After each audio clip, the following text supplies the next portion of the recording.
आज आपण बनवतो अगदी चमचमीत आणि टेस्टी आणि पौष्टिक अशी सोयाबीनची खिचडी। नमस्कार, छाया होम किचन या यूट्यूब चॅनलवरती तुमचे सर्वांचे मनपूर्वक स्वागत आहे।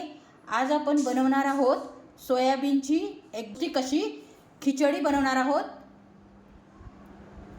तर त्यासाठी आपण काही इन्ग्रेडियंट्स घेतलेले आहेत। तर त्यासाठी प्रथमतः मी हे तांदूळ घेतले आहे अर्धा किलो। हा बासमती तांदूळ आहे, हा अर्धा किलो घेतलेला आहे। 2 ते 3 कांदे चिरून घेतलेले आहेत। थोडा फुलकोबी आहे, 2 टोमॅटो चिरून घेतलेले आहेत, अद्रक लसूण घेतलेला आहे आणि हे पहा आपले सोया चंक्स घेतलेले आहे। या सोया चंक्समुळे आपली खिचडी एकदम पौष्टिक अशी होणार आहे। तर सोया चंक्स हे गरम पाण्यामध्ये भिजवून घेतलेले आहेत आणि 2 पोटॅटो चिरून घेतलेले आहेत। उभ्या स्लाइड्समध्ये असे चिरलेले आहेत मी। आणि त्यानंतर घेतलेली आहे आपण 1 वाटीला थोडी कमी मुगाची डाळ घेतलेली आहे। या मुगाच्या डाळीच्या ऐवजी तुम्ही कोणतीही डाळ वापरू शकता, पण मुगाच्या डाळीने फार टेस्टी अशी खिचडी लागते ही।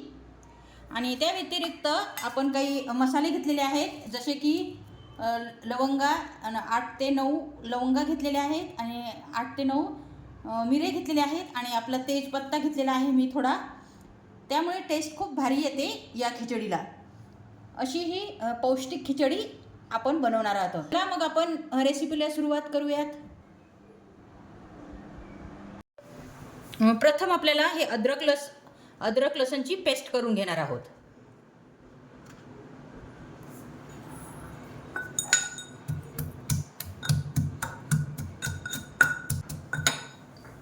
पेस्ट चांगली बारीक व्हावी म्हणून त्यामध्ये आपल्याला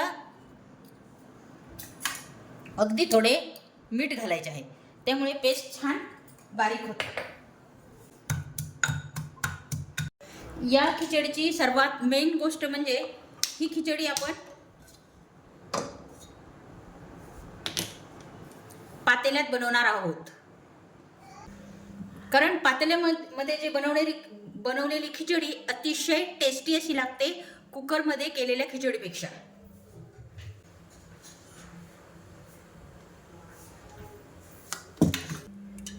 हे पहा, त्यामध्ये आपण घालणार आहोत तेल।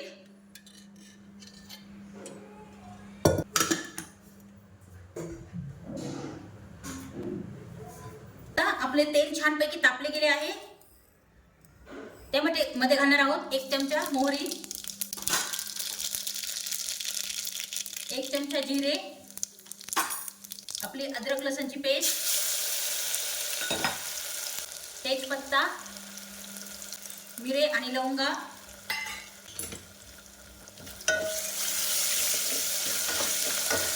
नंतर त्यामध्ये घालणार आहोत आपला हा कांदा उभा चिरून घेतलेला आहे आणि अशा प्रकारे मोडून टाकायचा आहे। हे छानपैकी कांदा आपला फ्राय होऊ द्यायचा आहे प्रथम। त्यानंतर घालणार आहोत आपण टोमॅटो, त्यानंतर फुलकोबी,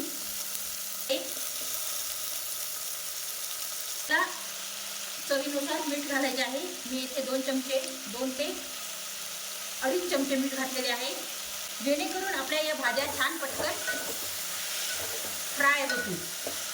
त्यानंतर आपण घालणार आहोत हे आपले शिजवून घेतलेले सोया चंक्स। या भाज्या सोया चंक्स म्हणजे भाज्या अगदी तेलामध्ये थोड्या मऊ होऊ देणार आहे प्रथम।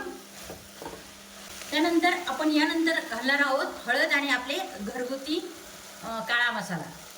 या काळा मसाल्याची रेसिपी मी यूट्यूबवर म्हणजे माझ्या चॅनलवर अपलोड केलेली आहे, तर तुम्ही चॅनलवर जाऊन चेक करू शकता जर तुम्हाला या काळ्या मसाल्याची रेसिपी हवी असेल तर यात टाकला आहे मी काळा मसाला आणि हळद।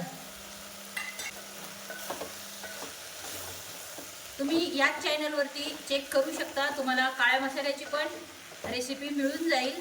अगदी मस्त रेसिपी आहे घरगुती काळा मसाला।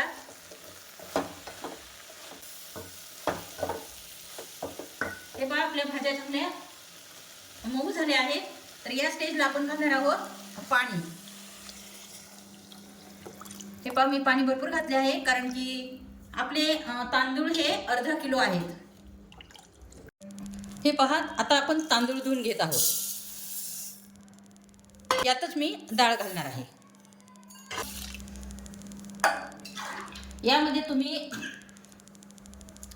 तुम्ही हरभऱ्याची डाळ किंवा तुरीची डाळ पण घालू शकता, पण मी सजेशन करेल की तुम्ही मुगाचीच डाळ घाला, कारण मुगाची डाळ ही खूप पौष्टिक असते आणि पचायलाही हलकी असते. त्यामुळे 3 पाण्याने मी हे तांदूळ धुवून घेत आहे. पाहू शकता आपल्या पाण्याला उकळी फुटत आहे. आपले पाणी गरम झाले आहे छानपैकी, आणि तांदूळ पण मी धुवून घेतलेले आहे. तांदूळ आणि डाळ तर मी आता घालणार आहे शिजायला. पूर्ण तांदूळ घातले आहेत. तर आता आपण ही खिचडी छानपैकी शिजू देणार आहोत. अगदी मस्त मंद आचेवर ही आपली खिचडी शिजणार आहे. काय करूयात की 15 ते 20 मिनिटं ही खिचडी चांगल्या प्रकारे शिजू देऊयात मंद गॅसवर. त्यानंतर मी तुम्हाला दाखवते. पाहू शकता आपली खिचडी रेडी झाली आहे. तर या स्टेजला मी आपली गॅसची फ्लेम मी बंद करणार आहे. अतिशय पौष्टिक अशी ही खिचडी आपली रेडी झाली आहे. भरपूरशा भाज्या, सोया चंक्स घालून आपण ही खिचडी पौष्टिक अशी बनवलेली आहे. तर आपण ही खिचडी दह्याचा रायता आणि पापडसोबत सर्व करू शकतो. संध्याकाळच्या जेवणासाठी अतिशय परफेक्ट अशी रेसिपी आहे. तर तुम्हाला कशी वाटली ही रेसिपी?